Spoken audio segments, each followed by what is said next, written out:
Why do many of us game? Because it's fun, entertaining, an escape, and maybe more. But with it being so fun, there are also a lot of gaming problems. Many video games have sequels, and prequels too. A lot turn out well and start a whole series of amazing games. Some just don't do so well and turn out well terribly, and the series may die off as such.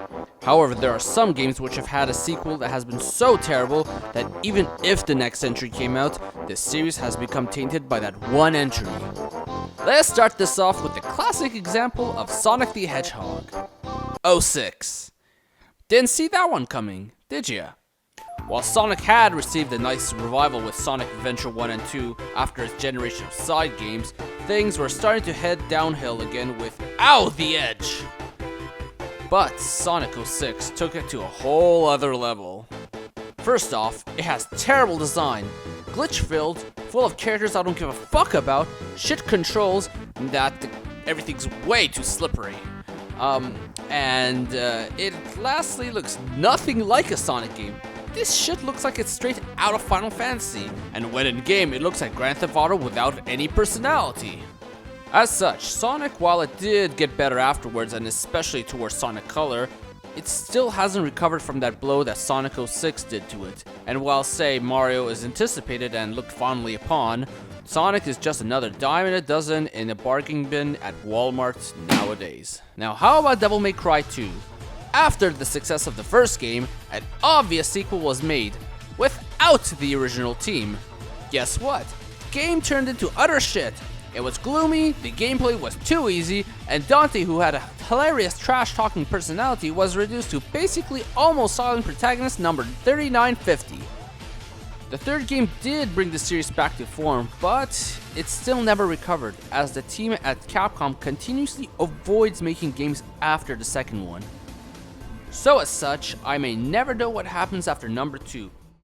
In fact, I've went as far as simply declaring Shin Megami Tensei Nocturne, the game that features Dante from the Devil May Cry series, as taking place as the sequel and finale for the Devil May Cry series, as it features Dante with his Devil May Cry 2 clothes, and even then he has a better personality than his DMC2 interpretation. Yes, even Atlas, a company never involved in DMC, knew Dante's personality better. In fact, this is such an issue that when the HD trilogy was released, some sites like IGN only gave it a 7.5.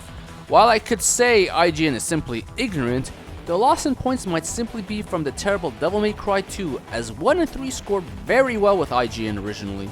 So now if someone looks up the trilogy, they may end up fooled thinking it is only mediocre and might not play the amazing 1 and 3. However, one game that truly killed the series was Starfox Adventure. After the success of Star Fox 64, that made Star Fox quite a heavy hitter from Nintendo, a game called Animal Planet was suddenly reworked into a game called Starfox Adventure. This is basically a poor man's Zelda. Yes, I said Zelda because this game is hardly like Star Fox, as it barely has any R-Wing action and instead plays like a Zelda game, except it sucks.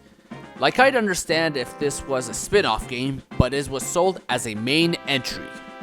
It also introduced a poorly written character called Crystal, which, unlike the previous Star Fox crew, who were lovable and had amazing one-liners, Crystal felt horribly forced. And Crystal, I guess, in the end, is the symbol of what leads Star Fox downhill, you could say.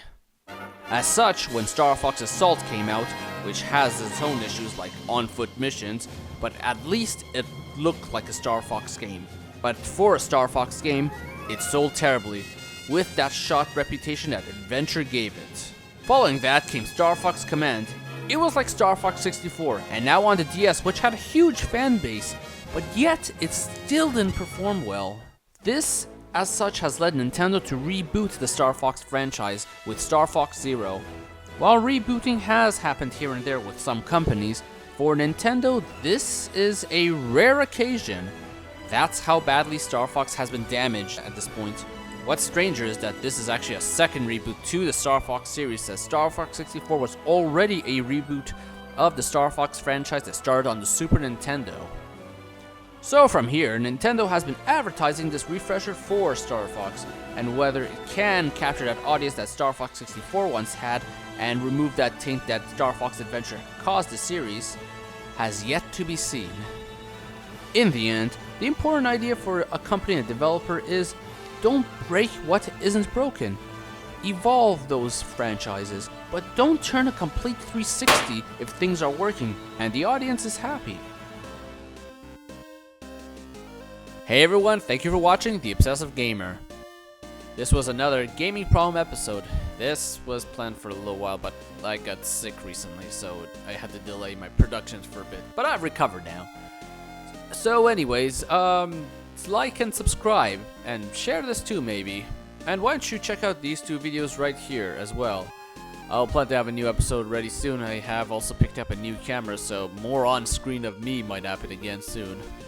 If you like that stuff, that is. But I'll have more gaming problems and regular Obsessive Gamer episodes ready soon as planned.